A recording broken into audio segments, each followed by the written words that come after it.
everyone, I'm Chef Susie with Escoffier Online. Welcome to our live session this morning. Today we are going to be making a blueberry pomegranate sorbet. This is something that I'm going to demonstrate in an ice cream machine, but you can easily make this without an ice cream machine. And there's a lot of different products out there that you can use. Ice cream machines sometimes have their own chiller on them, and then some of them are the models like we have today that you put it in the freezer. It's a bowl and then you just do some mixing. So knowing all that, let's get started. So what we're going to do first is we're going to kind of start at the end. We've got some ice cream to churn here, so I'm going to go ahead and start that, and then I'm going to show you the sorbet. Okay, so this is the sorbet mixture that I made earlier. I let it chill, and what we're going to be doing is we're going to be putting this in the ice cream machine. Sometimes you'll hear chefs refer to this as the hopper. We're going to put it right in the hopper, and then we're going to let it blend while we actually make this same mixture. This is just a pomegranate, blueberry, sugar mixture with a little bit of water. Some people put a little bit of lemon or lime in there too, so just keep that in mind. So we're going to go ahead and pour this in. Like I said, we're going to pour it in the hopper. And be sure that this mixture is chilled before you try to churn this, because it's just going to be a lot easier for you.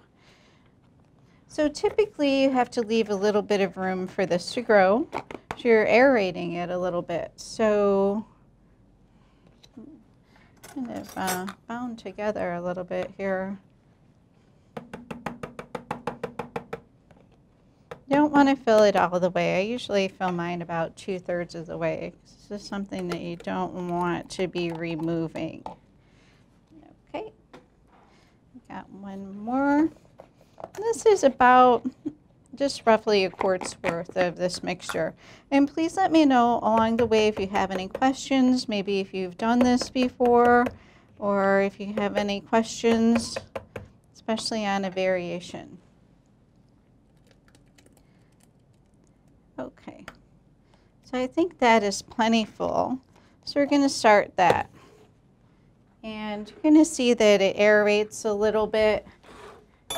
And usually takes about maybe 15 or 20 minutes. So we're just going to go ahead and start this up.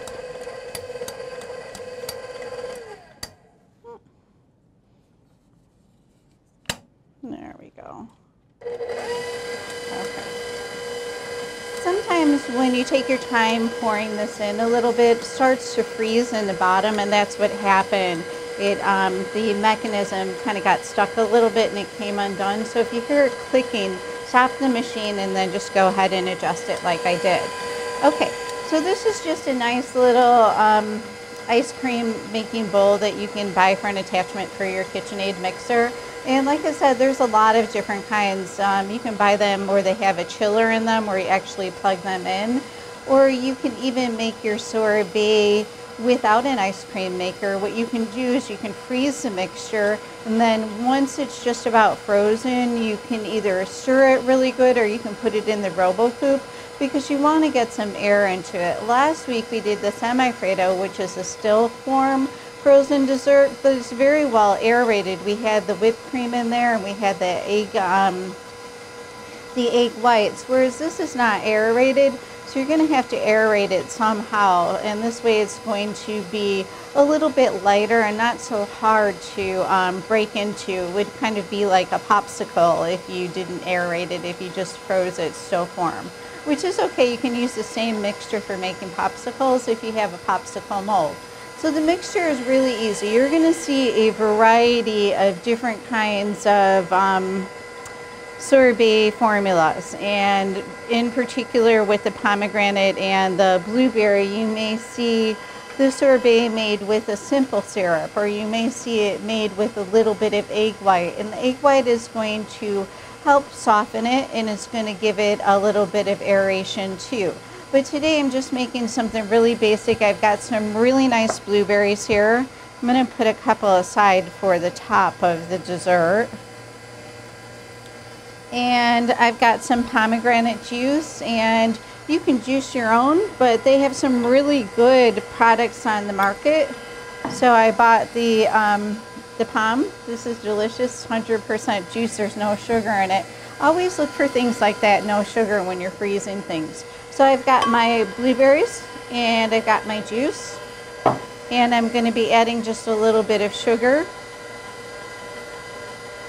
And what I like to do is blend this up, and then I like to add the water to it.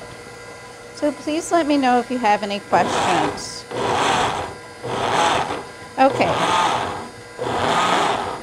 Okay, so there's something that I want to point out about this right now. As you can see, it's a nice kind of pinky purpley color, and there's a lot of these skins from the blueberries that are still intact here.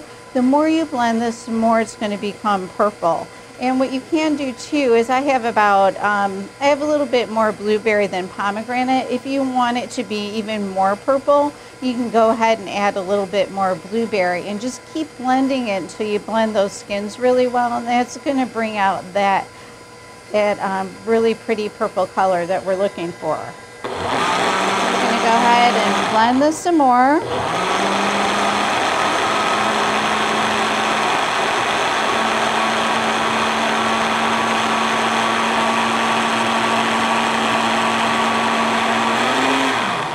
Okay, so this is super easy to do. You'll see a lot of different variations, but it's basically just fruit, juice, a little bit of sugar, and some water, and if you want, maybe some lemon or some lime.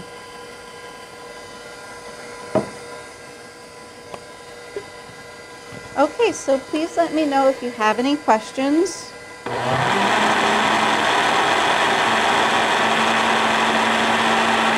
Going to go ahead and blend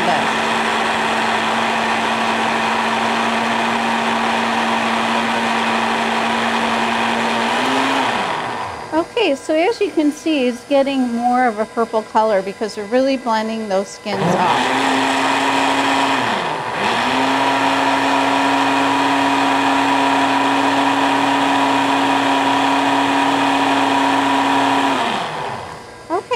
So what you can do next is you can strain out these skins with the little tiny blueberry seeds, or you can blend it in the hopper with all of the skins and the seeds in there. It's really just a preference. I like to strain mine out. Okay, so what you're going to do, whether you strain it or not, is you're going to chill this, and it's going to help it when it goes into the ice cream machine or when you're freezing it too.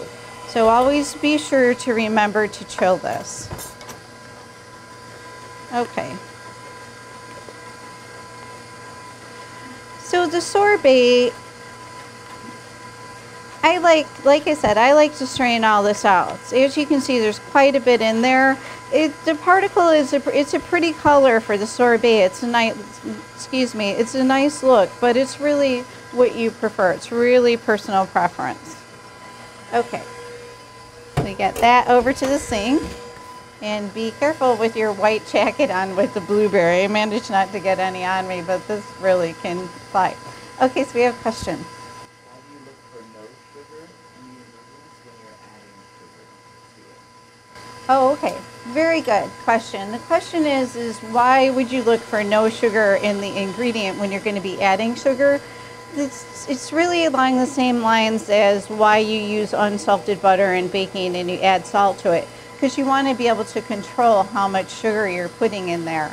The same thing when you're making, cookies with unsalted butter and you add a little bit of salt. You want to control how much you're putting in there. And the reason being is if you want a sweeter sorbet that doesn't freeze up so hard, you're going to want to add a little bit extra sugar. But if you want maybe at a sorbet that's not so sweet, that's going to get a little harder for you, you can add a little bit less sugar. So really, it's about controlling the sugar.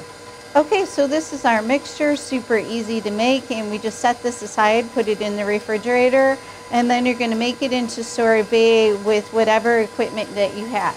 So we have the ice cream machine here. We have ice cream machines too, like I said, that have the chilling element in them where you plug it in.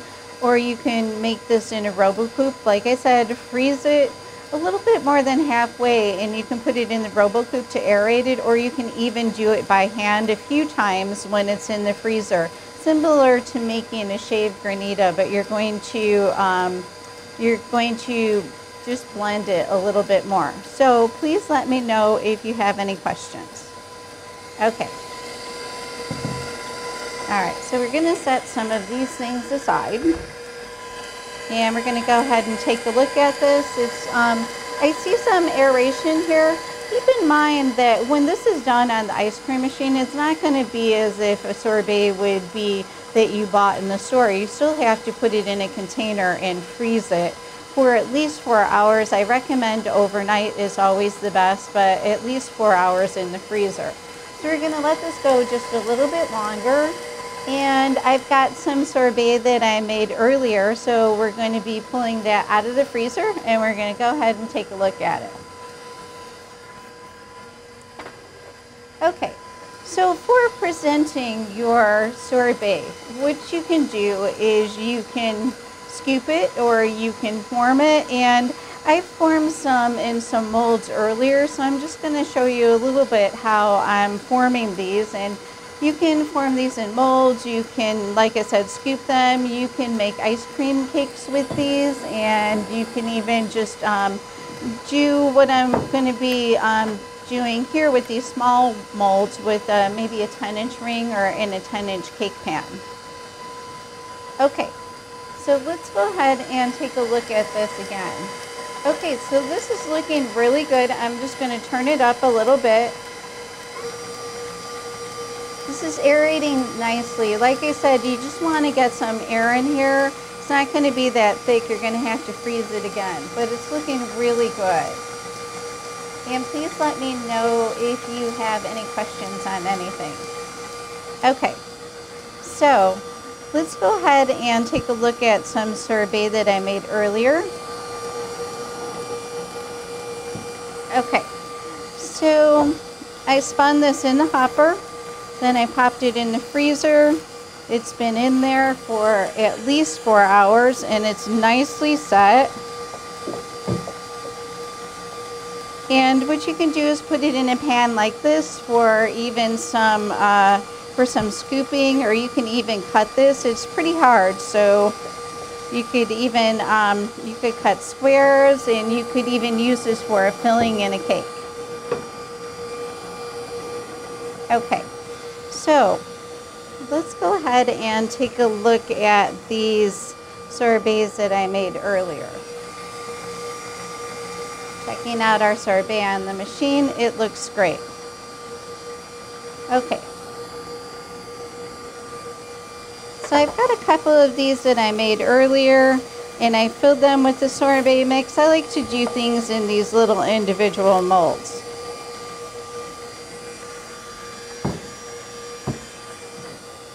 Okay, so what you can do is you're going to want to put something in the bottom of this, whether it's cake or whether it's cake crumbs or cookie crumbs. So what I did is I have a chocolate cookie, and I put some fig puree in here. I had some dried figs, and I'm just using this to stick together the same way that you would use butter, but it's going to be a little bit more healthful, and it's going to have a little bit nicer flavor. It's not going to have any fat in it because we have no fat in our sorbet. And please let me know if you have any questions. Okay. Hello, Chef. Yes. Yeah, I'm having a hard time hearing you. What I'm going to do is I'm going to turn the mixer off because we're just about done here.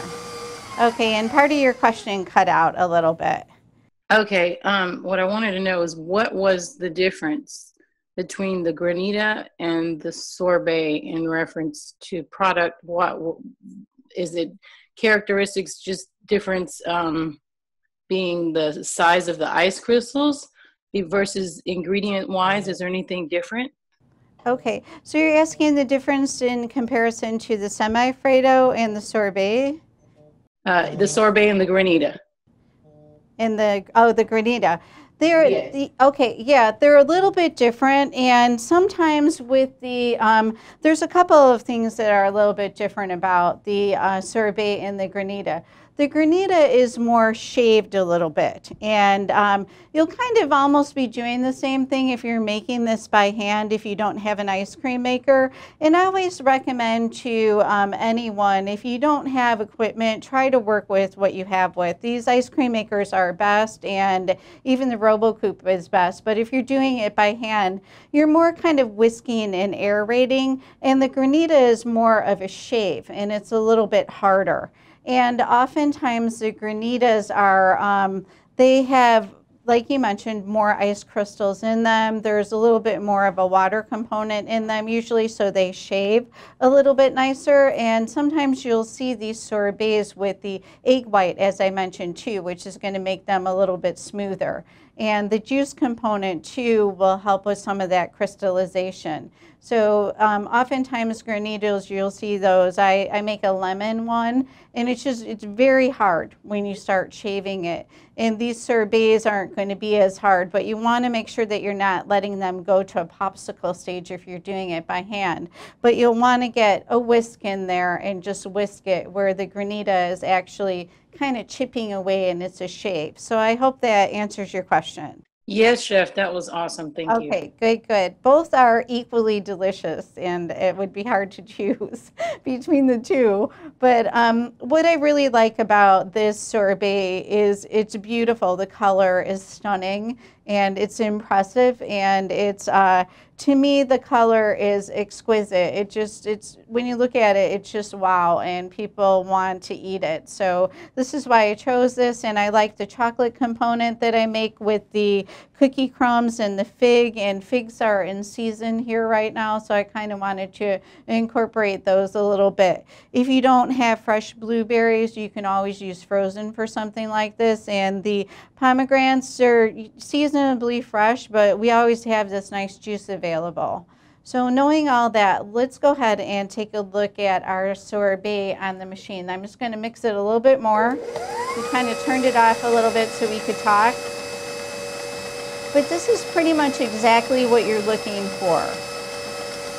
You want to be careful in these bowls that you are freezing, and it's a luxury when you have a machine that has a cooling element, but the bowls for freezing, they can end up getting too warm. So this is exactly what you want to look for with something like this. It kind of, you can see the aeration and the thickness, and you can see that it's kind of slushy. It's a little bit beyond slushy. So this is perfect like this. You've changed it by putting it in the hopper, chilling it, spinning it, and adding some air to it. So what you're going to want to do when it reaches this stage is put it in a container of some kind, whether it's a loaf pan or square pan or even a plastic container. Then you're going to freeze it for 4 hours, and you're going to see your sorbet is going to be nice and firm like these that I have made. Okay, so we're going to set this aside. I'm going to have someone pop it in the freezer for me, so I can, we'll go ahead and we'll finish up this dessert. Okay, so like I said, I put the cookie crumb in the bottom. You can do anything you like. You can do layers of cake, and I just like the cookie crumb mixed with the fig. I recommend trying it. You can use the date as well. And it's just something that's a little bit different than just adding butter like we usually do with our cookie crust. And it's also going to be a little bit softer too. So I think you'll really like it. The fig goes nicely with the pomegranate and blueberry sorbet too. Okay, so what you do is once you have your lining, you're going to go ahead and fill these up. And our sorbet is a little hard to fill these, so we're going to go ahead and do our plating. So just go ahead and fill them up, and then you're going to wrap these and put these in the freezer, for about 4 hours. Okay, so let's go ahead and set this aside. Okay, so if you're doing something in a mold like this, or in a larger mold, you're going to have to release this by warming it up, the same that you would maybe Jello mold that we've all made so many times. And since it doesn't have a bottom on it, you don't want to put it in water, you can use a warm towel or you can use a torch to warm it up. This is a technique that you'll use for ice cream desserts like this or even with mousse cakes. So I'm just going to go ahead and I'm going to light my torch. And I know that I've brought this up before. This is a torch. You can buy this at the hardware store. The tank is going to last a long time if you're doing this on a bigger level. I even use something like this at home because it's what I'm used to using, and it's less expensive than a kitchen torch, a smaller one that you would buy in a kitchen store. And those are nice, they're great, they're easy to handle. But if you wanted something that's going to be lasting, that's going to be durable, you can use it in a commercial kitchen. You could brulee like 50 creme brulee, so you could caramelize the top with something like this so quick. So I recommend this if you're up for it. Lighting the torch, you got to be careful with something like this because it's, as you can see, it's the same level as my face. So you always want to make sure your nozzle is pointing away. Turn it on just a little bit, light it with a lighter. I recommend a lighter rather than a match. And then you just want to start out with a small flame like I have there, and then you can go ahead and increase it. You don't want to start out with a high flame because it's just going to blast on you. And be careful of anyone who's on the other side of this too. Okay, so super simple. You're just going to be warming this up with your torch.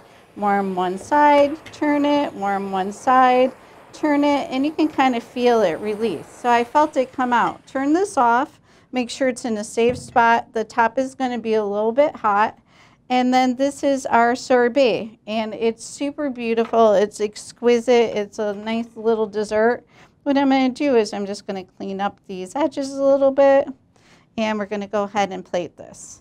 And please let me know if you have any questions. Keep in mind, it's going to melt fast. What you can do is you can chill your plate. You can have it in the freezer, but you may see some condensation on that. So it looks beautiful on this plate. And like I said, you need something on the bottom so you can move it around. And if we were to just use the sorbet and we put it on the plate without a cookie or a cake on the bottom, starts to melt, it's just going to slide all over your plate. And do we have any questions? What about people who live in warmer places with no air conditioning? Okay, so we had a question. If you're living in a warmer place with no air conditioning and you still have a freezer, you're going to be okay, but you're going to have to work much faster than I'm working here. It's about maybe 75, 76 degrees in this room. So if you're more at 80 or 90, you're going to see the melting. So you're just going to have to work a little bit faster with it, and especially when you're serving it too. You probably won't be able to stand here and talk like I'm doing right now. But the nice thing about these is this recipe in particular, it's got some good liquid in it, some water, and it froze pretty firm. As you can see, it's got some firmness to it. Adding more sugar and more fruit puree is going to give it less firmness. So maybe if you're in a warmer climate, you really would want to have the extra water and less sugar, and that'll give you a little bit more time to work with. But these, like anything else, there's a lot of variations on them. You can play around with them, and it's really, really limitless what you can do with these. So let's go ahead and decorate our plate. What do you think? Okay, so I've got a few things here today, and I've got some pomegranate seeds. I've got some pistachios, super beautiful. I've got some goji berries, and I've got some blueberries. I have a little bit of blueberry sauce. This is just some blueberry that I pureed earlier with a little bit of sugar. And we can go ahead and use this for a sauce. It seems to coagulate it a little bit, so I'm just going to go ahead and mix this a little bit so it's not lumpy on us.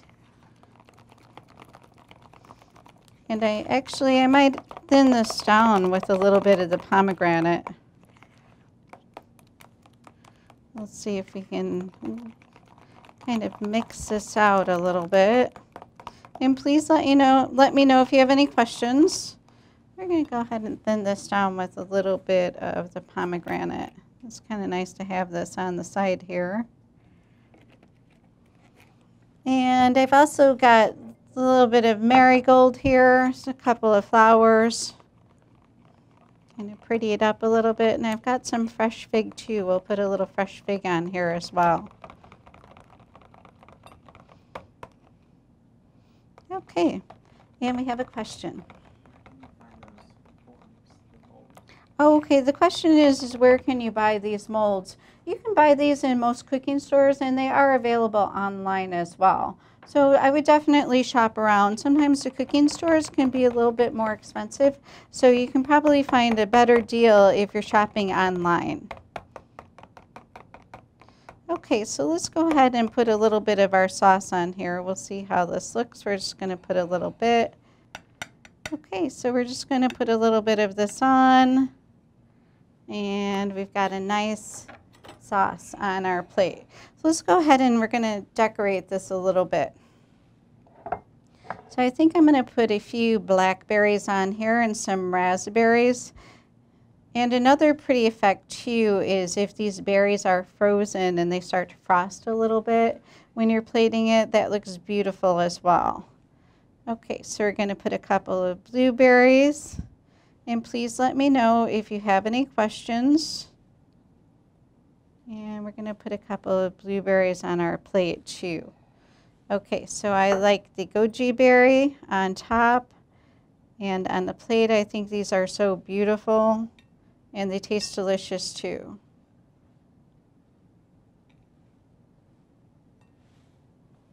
Okay, and we've got some pomegranate seeds. I'll put a couple of these on here. So we've got some nice color and texture. And let's go ahead and put maybe a couple of our flowers on here. We have a nice marigold. These are pretty this time of year.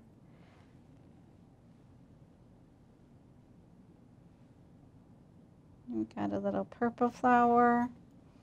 And I'd like to finish these off too with a little bit of pistachio. I think this is a nice color for this dessert. And please let me know if you have any questions. So we're going to be saying our goodbyes, and we have another question. On the warmer locations, Mm-hmm. is there any tip on getting things to set in the frozen bowl like that? Before, like the ones where you can't plug it in, but it's like frozen because they're saying that they can't get it to like freeze all the way. We had another question on the warmer location with the bowl that you're freezing. Definitely freeze that overnight. Let it get very cold. And if you see, the bowl was pretty frosty the whole time that we were using it, but watch for that frostiness to go away. And I think that your sorbet is going to spin for less time for sure because it's going to be warming up. So what you're going to want to do is keep an eye on that frostiness on the bowl. And if it seems to be warming, then you're going to be losing that aeration effect. So you're going to want to take it off sooner. You also might want to start out a little quicker on the mixer too. I was kind of on maybe number 3.5 or 4. It was kind of a medium low. And you might want to make yours a little bit faster to work it a little bit quicker in the warmer temperature. But this is our sorbet for today. I've got it pretty colorful here, but I think that you'll enjoy it, and we'll see you next week, and thanks for coming today. Goodbye.